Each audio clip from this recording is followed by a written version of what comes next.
Hi, I'm Natasha Parrilla, the Director of Communications and External Affairs at AppleTree Institute. And I would like to welcome you to Early Ed Insights with AppleTree Institute for Education Innovation. This is a platform where we discuss early education, policy, and its implementation. And I'd like to welcome Dr. Antoinette Mitchell, who is the Interim State Superintendent of Education. But Really thank good. you, Dr. Mitchell, for joining us. Oh, thank you. I'm so delighted to be here with you today and to talk to you about our efforts in early learning. As you indicated, I'm Antoinette Mitchell. I have the absolute pleasure of serving as the Interim State Superintendent of Education here in Washington, D.C. I am actually a DC native, born at Freedman's Hospital, now Howard University Hospital. I have roots in Bowman, South Carolina, where my parents were both educators. I went to DC Public Schools. I'm a proud graduate of Wilson High School, now Jackson Reed, Go Tigers.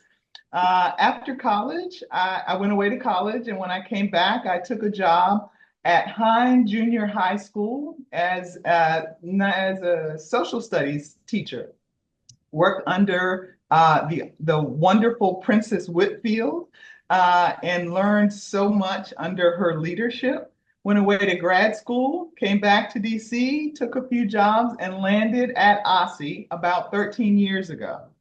Had the absolute pleasure of serving in the Division of Post-Secondary and Career Education. And one of my earliest assignments was to serve on a coordinating council for early learning. And so I knew back then that DC was going to be a leader in early learning, and I'm so happy to talk with you about that today.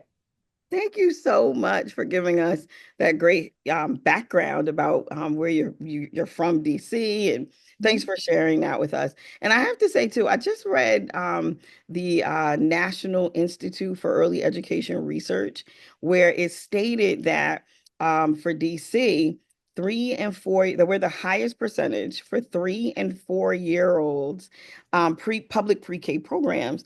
And I just want to say thank you for your contributions to families in DC. Mhm. Thank you so much.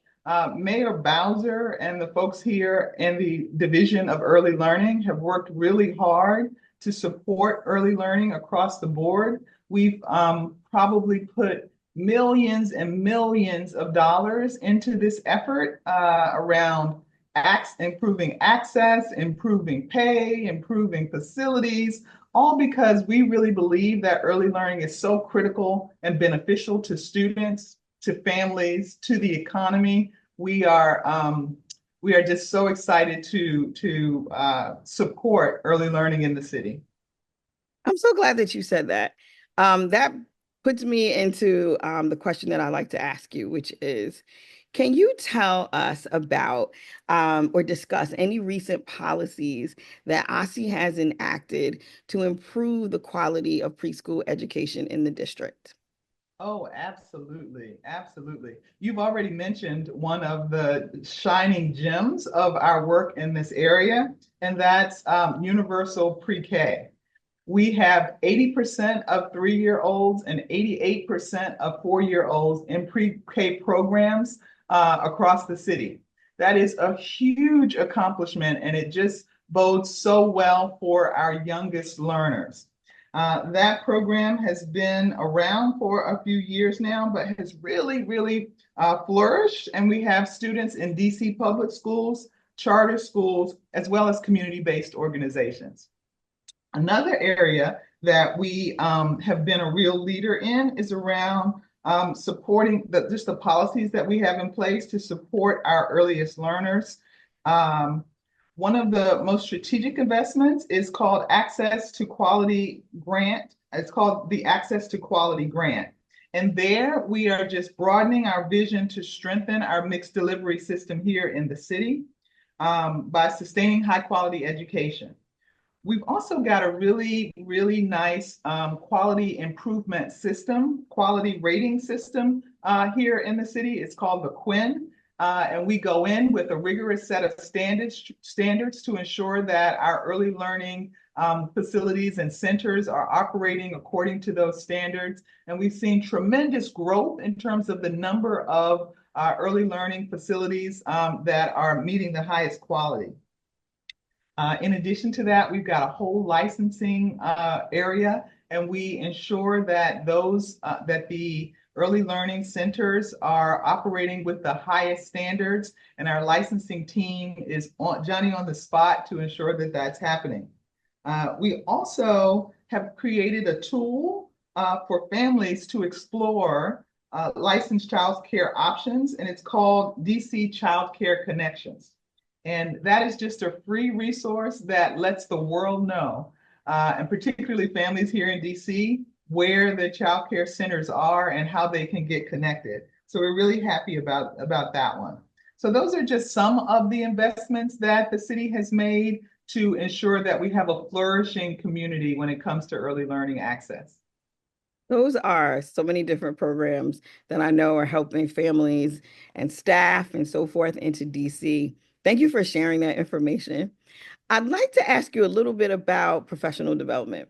Hmm. What is some professional development that OSSE offers for Mhm. our early childhood educators, and how are those programs managed and the quality that it provides to DC? Yeah, professional development is really, really close to my heart. I think there is always room to improve. And what professional development does, particularly in this setting, is give teachers and aides access to research-based strategies that will prepare our earliest learners for success as they move through our system. And so the professional development opportunities that we make available are pretty expansive. We have scholarships that support our aides and teachers as they pursue college degrees, both at the AA and BA level. We are also able to support particularly aides as they pursue the CDA, which is the major credential in early learning. We have a program called DC Leading Educators Toward Advanced Degrees, DC Lead, which is our local version of a national program. And it's helping early educators across the spectrum here in DC. We've also recently launched an apprenticeship program where we are working with paraprofessionals in schools, many of them in the early learning setting. And we give them, it's a true apprenticeship. So there's a job at the end, there's education happening while they're pursuing AA and BA degrees, and they are being supported in their work in the schools. We are so excited about that program and the potential that it has. In addition to those programs, we also have it's called a learning management system, and their teachers can explore professional development in any number of areas. And we're most excited about the personal wellness, the financial literacy, and self-care that, as well as mental health and mental well-being, all of these topics are available. And we are very excited to see teachers on the uptake in terms of taking advantage of these opportunities. Thank you so much. Those are really important things. The DC leaders educate. Can you tell me? Am I saying that correctly? What is the type DC? It's called DC Lead, and it's DC lead. DC Leading Educators Toward Advanced Degrees. Wow, that's impressive. And thank you so much for sharing that and telling us all about that. And I can tell you work hard with all of those programs. You're working hard, and I hope you get a chance to play hard as well, which is something I want to ask you about on our like play hard part of Early Ed Insights, where we ask you a playful question. Okay. So, and it gives us a little bit insight about you. We know your work, and now we want to get a little bit into how playful you might be. Okay. So, if you were on, so here's my question. If you found yourself on a deserted island Yes. and you were there for like a year, Mhm. what three albums would accompany you? I love that you said albums because I am old school.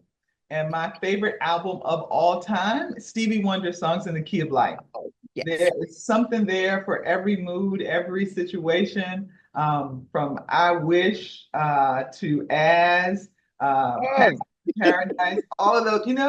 I no. love the album. So I would definitely take that album along. Okay. And I love gospel music. So anything by CeCe Winans, I'm going to be on board. Anything by CeCe Winans, I'm going to Yeah. be on board. And then finally, I think I would take a collection of Luther Vandross, just because the man is incredible, had an incredible voice, and I love his work. So those would be the three that I would select. Thank you so much. I'm gonna have to add those to my playlist. There you Uh, go. but thank you for your time, for sharing this with us. And we also say to our audience as well, thank you for joining us today at Early Ed Insights. And to you, Dr. Mitchell, and to everyone else, please have a wonderful day. Thank you so much. You too. Thank you. Bye bye.